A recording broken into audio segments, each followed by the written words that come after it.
লুৎফুজ্জামান বাবর এক বীরের নাম।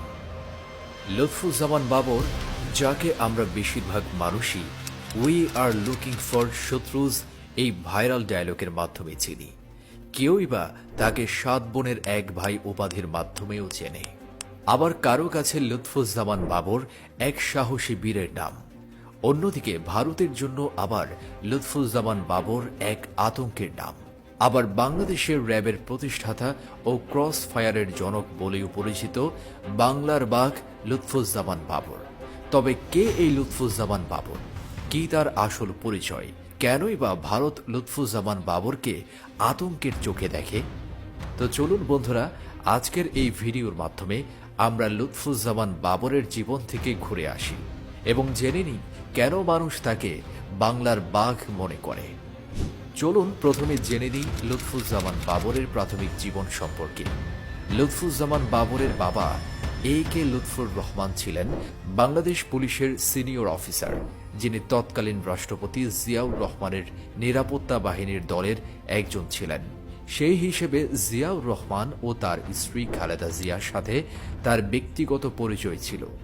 লুৎফুজ্জামান বাবরের মা জোবাইদা রহমান ছিলেন একজন গৃহিণী। ১৯৫৮ সালের ১০ অক্টোবরে নেত্রকোনায় জন্মগ্রহণ করলেও লুৎফুজ্জামান বেড়ে উঠেছেন ঢাকার মগবাজারে। ৪ ভাই ও ৩ বোনের মধ্যে লুৎফুজ্জামান বাবর ছিলেন তৃতীয়। বাবার ক্ষমতার সূত্রেই হয়তো লুৎফুজ্জামান বাবর ছোট থেকেই দুরন্ত সাহসী ছিলেন। ছোট থেকে তার মধ্যে নেতা নেতা ভাব ছিল বলে জানান তার আশপাশের মানুষ। তাই পড়াশোনার থেকে রাজনীতিতেই তার মন ছিল বেশি। প্রিয় দর্শক, জানা যায় যে তিনি এসএসসি পাশ করেননি, আবার অনেকের মতে তিনি এসএসসি পাশ করেছেন, কিন্তু তার শিক্ষা জীবন রহস্যে ঘেরা। তিনি মূলত শিক্ষার চেয়ে রাজনীতির কারণেই বেশি টাইমলাইনে আসেন। ১৯৯২ সালে তিনি তাহমিনা জামান শ্রাবণীর সাথে বিয়ের বন্ধনে আবদ্ধ হন এবং এই দম্পতির বর্তমানে একটি ছেলে লাবিব ইবনে জামান ও তাসফিয়া বিনতে জামান নামের একটি মেয়ে রয়েছে। চলুন এবার জেনে নেওয়া যাক লুৎফুজ্জামান বাবরের কর্মজীবন ও রাজনৈতিক জীবন সম্পর্কে। ১৯৮০-এর দশকে হুসেইন মোহাম্মদ এরশাদের স্বৈর শাসনের অধীনে বাবর ক্যাসিও ডিজিটাল ঘড়ির অবৈধ চোরাচালানের মাধ্যমে তার ভাগ্য তৈরি করে ফেলেন। এর ফলে তিনি ক্যাসিও বাবর নামেও পরিচিত ছিলেন। তবে পরবর্তীতে তিনি বাংলাদেশের জাতীয় পার্টিতে যোগ দেওয়ার মাধ্যমে নিজের অপরাধমূলক অতীতকে ধুয়ে ফেলার চেষ্টা করেন।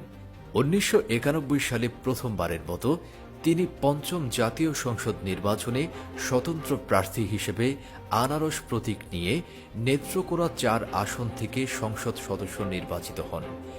এরপর ১৫ ফেব্রুয়ারি ১৯৯৬ সালের নির্বাচনেও তিনি ষষ্ঠ জাতীয় সংসদ সদস্য নির্বাচিত হয়েছিলেন। সর্বশেষ ২০০১ সালে সবাইকে আবার অবাক করে দিয়ে অষ্টম জাতীয় সংসদ নির্বাচনে তিনি বিএনপির সর্বকনিষ্ঠ স্বরাষ্ট্র প্রতিমন্ত্রী হয়ে যান।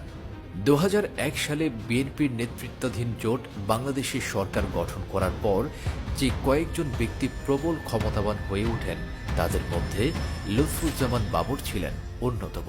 সে সময় তার ড্রেসিং স্টাইল ও স্পাইক হেয়ার কাট সহ ভুলভাল ইংলিশ তাকে মিডিয়াতে তুমুল জনপ্রিয় করে তুলেছিল। বলা হয়ে থাকে, চুলে জেল দিয়ে খাড়া করে রাখার এই স্পাইক স্টাইল তিনি বাংলাদেশে জনপ্রিয় করে তুলেছিলেন। বাংলাদেশের র্যাবের প্রতিষ্ঠাতা হিসেবেও তার নাম রয়েছে। একই সঙ্গে র্যাবকে দিয়ে বিচার বহির্ভূত হত্যাকাণ্ড মানে ক্রস ফায়ারের জনকও তিনি বলে মনে করেন অনেকেই।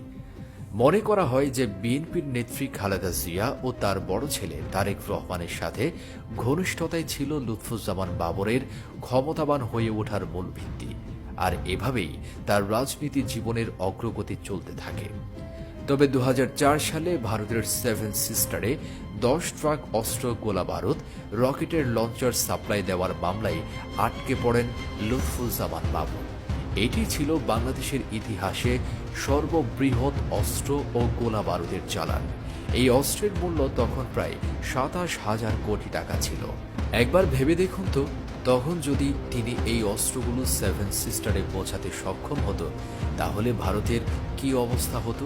এরপর 2007 সাল থেকে একের পর এক মামলায় জড়িয়ে তার জীবন কাটছে কারাগারে। এর মধ্যে 2018 সালে তার জন্মদিনের দিনই তাকে ফাঁসির রায় দেওয়া হয়েছিল, তবে তা পরে কার্যকর হয়নি।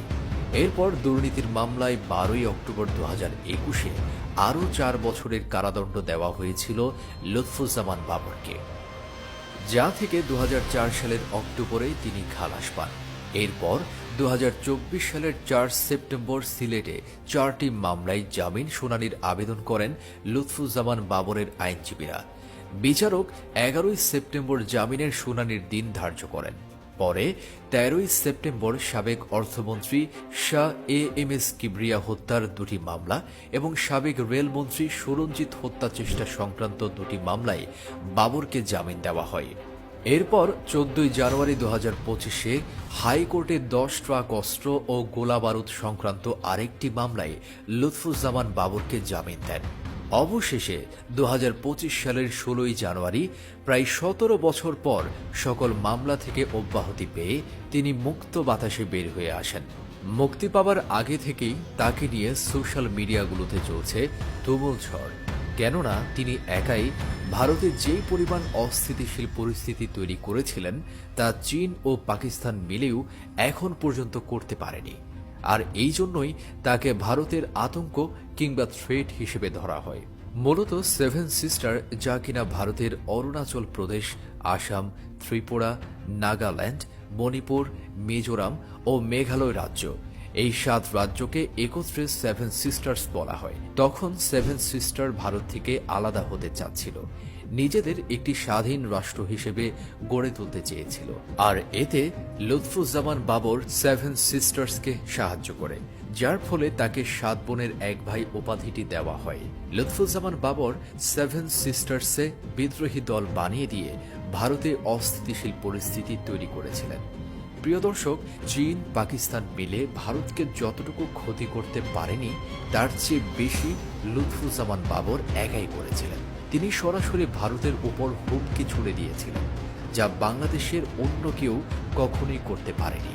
তাই শেখ হাসিনা সরকার পতনের পর থেকে বাংলাদেশ ও ভারতের মধ্যকার পরিস্থিতি দেখে সবাই লুৎফুজ্জামান বাবরকে গৌরবের চোখে দেখছে, আর এই জন্যই তিনি আবারও আলোচনার মুখ্য বিষয় হয়ে দাঁড়িয়েছেন। তো বন্ধুরা, এই ছিল লুৎফুজ্জামান বাবর সম্পর্কে সংক্ষিপ্ত কিছু তথ্য। লুৎফুজ্জামান বাবর সম্পর্কে আপনাদের কি মতামত তা আমাদের অবশ্যই কমেন্ট করে জানাবেন, এবং ভিডিওটি যদি আপনাদের ভালো লেগে থাকে তাহলে অবশ্যই একটি লাইক করে আপনার বন্ধুদের সাথে শেয়ার করতে